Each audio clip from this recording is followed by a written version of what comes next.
For Sebastian Fundora and Vergil, I understand the last several months Vergil's dealt with his legal issues with Golden Boy, but before that, in knocking out Erickson Lubin, defending that interim title, there was a many months period where the WBC could have mandated their interim champion to face their full champion Fundora.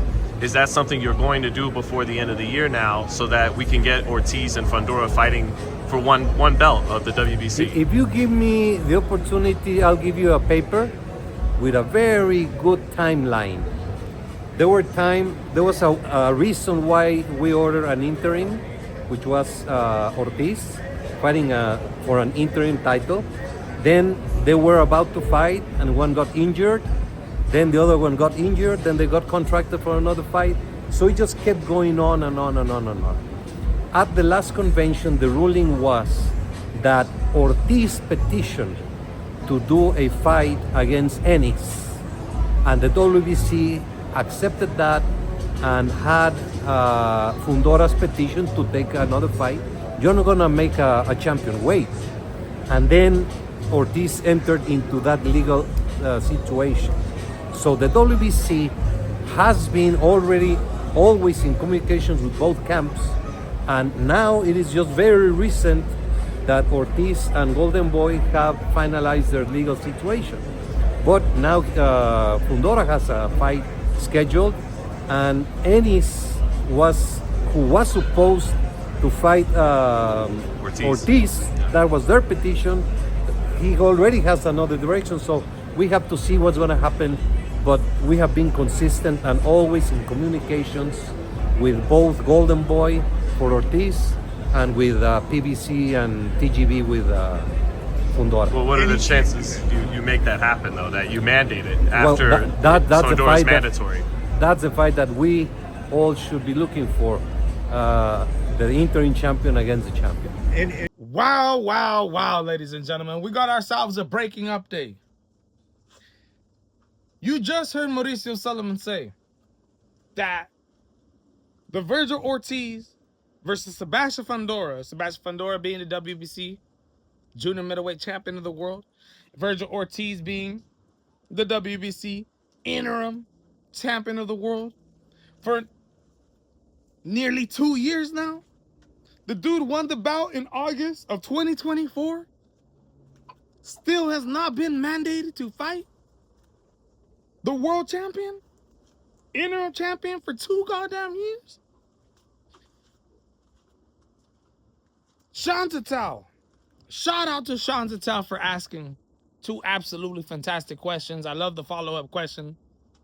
As a hardcore boxing fan, we definitely need to know what's going down. What is the WBC president thinking here? Is this a fight that's going to be mandated soon? Sean Tatal first asks him about the reasoning behind not mandating that fight since he's been the interim champion in August of 2024.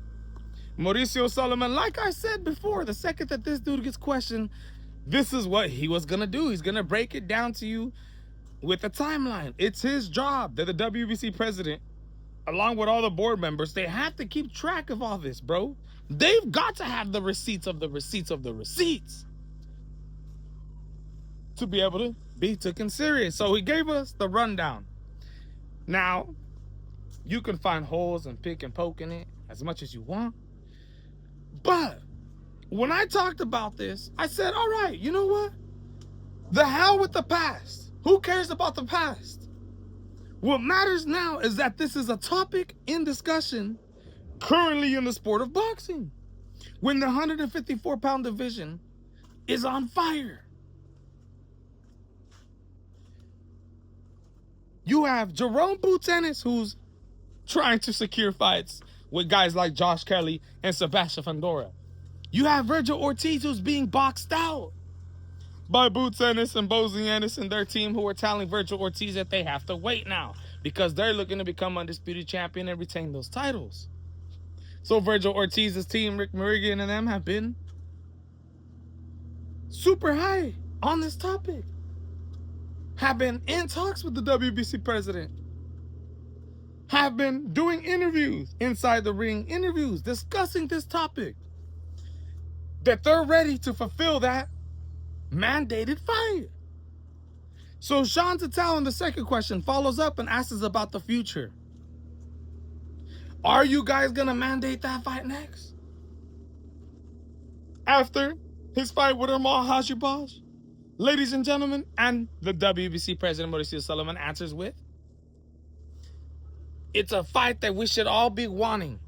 The world champion to face the interim champion. So that lets me know that he knows the people are clamoring for this fight. And based off of the rules, they should be mandating this fight. But the question now comes, will he give Sebastian Fundora after this fight in October against Amal Hajibaj the option to a voluntary defense? Or will he automatically mandate him to defend his title against Vergil Ortiz? Just like how they mandated Dalton Smith. Right after winning the world title against Sabril Matias in New York City, they didn't give him an option to the voluntary and forced him, and are forcing him, the fight hasn't happened yet, to fight Abueto Puello. Ladies and gentlemen, Abueto lost that fight against Sabril Matias, but a lot of people thought Abueto Puello won that fight. The WBC felt like he did enough to deserve an automatic title shot with no voluntary defense going to Dalton Smith. Now, is that fair for Dalton? It's not his fault that the Sabril Matias and Abueto Puello fight went as it was. Is that fair for Dalton? No, it's not. Could have had an option to a voluntary defense. Instead, is being forced to face a killer in Abueto Puello, an absolutely skilled boxer. So why can't they do the same with Sebastian Fundora? Different circumstances, I understand. But why can't they mandate this fight after Amal Hajibaj? And if they did so, the only other option that Sebastian Fundora could have to get out of that fight is what? What trumps over mandatories? Unification bouts, ladies and gentlemen. And that's a fight with Jerome Boutenis. Or Josh Kelly, which, oh my God, if Fundora and Kelly end up fighting each other instead of fighting Jerome Boutenis, or a guy like Vergil Ortiz, my goodness, bro. My goodness. But this is a race now. It becomes a race to see who can get Sebastian Fundora first, because there's a tug-of-war going down right now. There's a battle for leverage going down right now when it comes to negotiations between Jerome Boutenis and Vergil Ortiz. There's a battle of time. Y'all get a title before Boots is able to fight Fundora. Boots has no other options other than fighting you to become an undisputed world champion. So, that being said, shout out to Sean Tatal for asking some fantastic questions. We got a rundown of what went down, his reasoning for everything that went down in the past for not mandating that fight. And now we get a taste of the future. The man said it's something that we should be looking for. Sean Tatal is asking this man about this. He hears the public talk about this. I think this is something we should continue to talk about and continue to put pressure on, because the WBC president definitely sees what people are talking about. So let me know what you guys think in the comments. It's absolutely breaking news. Let's see what's going to happen from this. The only thing that rubbed me wrong about that interview is when Mauricio Sulaiman was giving us this answers. He looked scared, bro. I don't know if this dude is scared to mandate this fight or what, but he didn't look good, man. Let me know what you guys think in the comments, though.